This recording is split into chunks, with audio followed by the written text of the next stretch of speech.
The phrase time travel is probably not too strange to those who love science fiction movies. Similar to the mechanism of one of Doraemon's most amazing gadgets, the time machine can take us anywhere in a specific period of time, be it the past or even the future.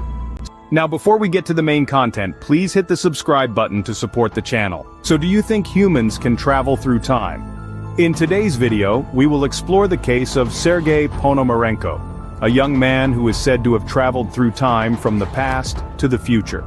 On April 23, 2006, a Ukrainian police officer spotted a man wandering aimlessly on the street. The man was wearing a formal but outdated outfit, holding an old camera, and looked quite confused and scared.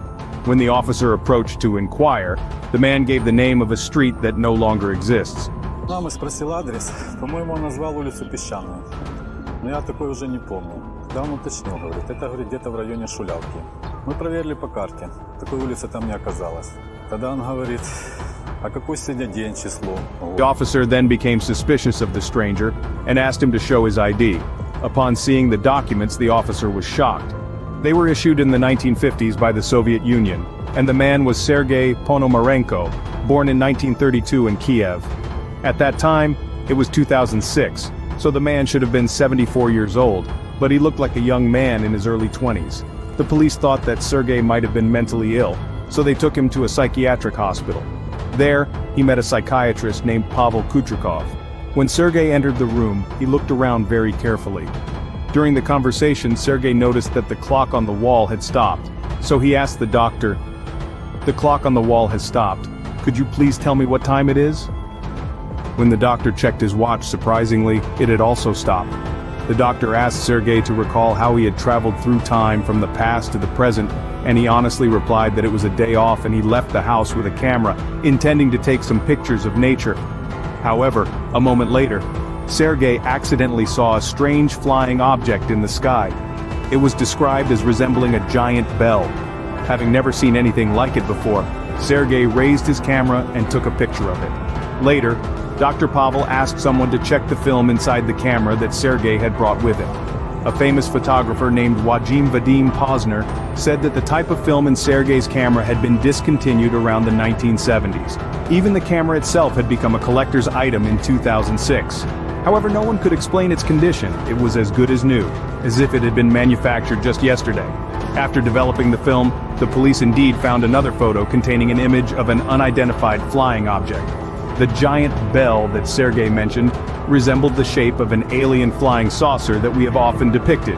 Indeed, just a second after taking that picture, Sergei no longer recognized his surroundings and couldn't find his way home. Dr. Pavel also checked some other photos in the camera and found that the streets in those photos were different from those in 2006. Of course, the buildings were still there, but the streets were much wider and quieter. Speaking of the film, it can hold images for about 2 to 3 years or up to 20 years if stored carefully. So for Sergei's seemingly brand new role from 1958, there was no other explanation for this, except that Sergei was a time traveler. Another photo was also developed from the role, showing a couple, the man being Sergei and the woman being his girlfriend named Valentina Kulik. In the photo, Sergei is wearing the same shirt he was wearing when he appeared in 2006. After the conversation with Dr. Pavel on April 25, 2006, Sergei returned to his assigned room, and that was their last conversation. Immediately after returning to his room, hospital staff confirmed that Sergei had disappeared. When the police checked the surveillance footage again, they only saw Sergei entering the room but not coming out. There was only one window in the room, which was barred with large iron bars, so there was no way he could have escaped that way. From then on, people believed that the young man Sergei Ponomarenko had returned to the time period he was from. By then, all hopes of explaining this strange phenomenon rested on the second name, Valentina Kulik, who was Sergei's girlfriend in the 1950s. If she was still alive, she would be the only witness to the most bizarre time travel phenomenon in history.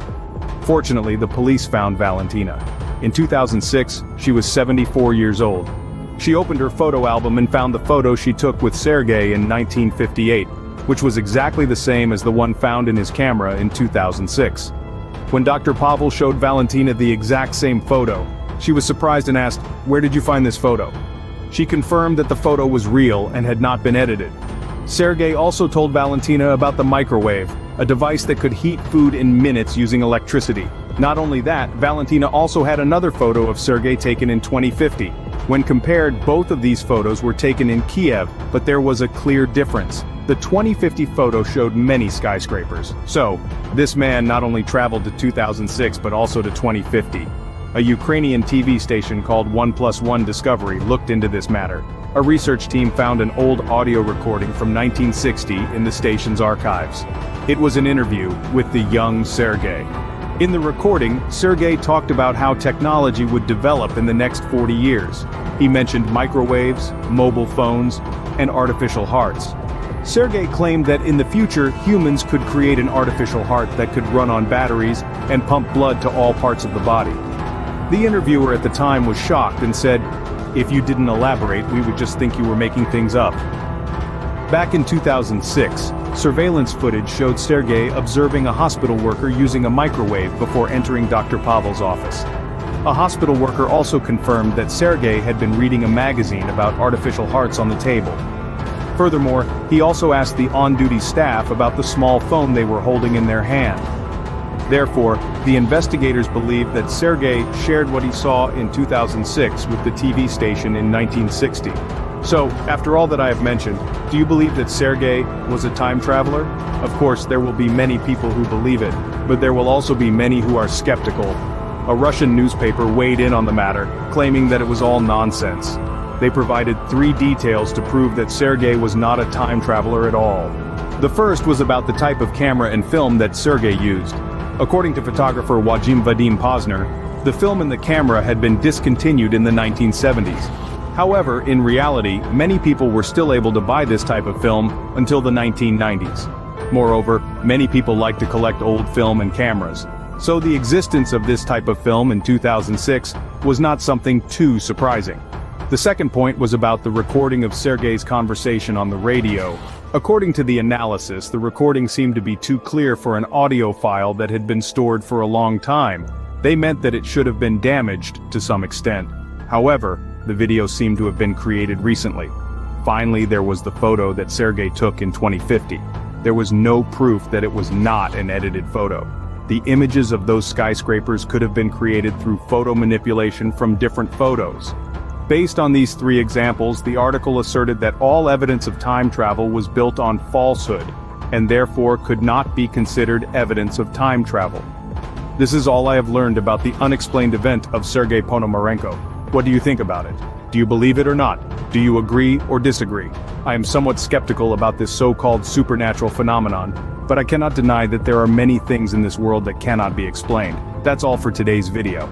If you have any thoughts on the video or would like us to make more videos on a specific topic, please leave a comment below the video. And this is Creep Factor. Thank you for taking the time to watch the entire video. And if you like this video, please click like, share and subscribe to the channel for more interesting contents.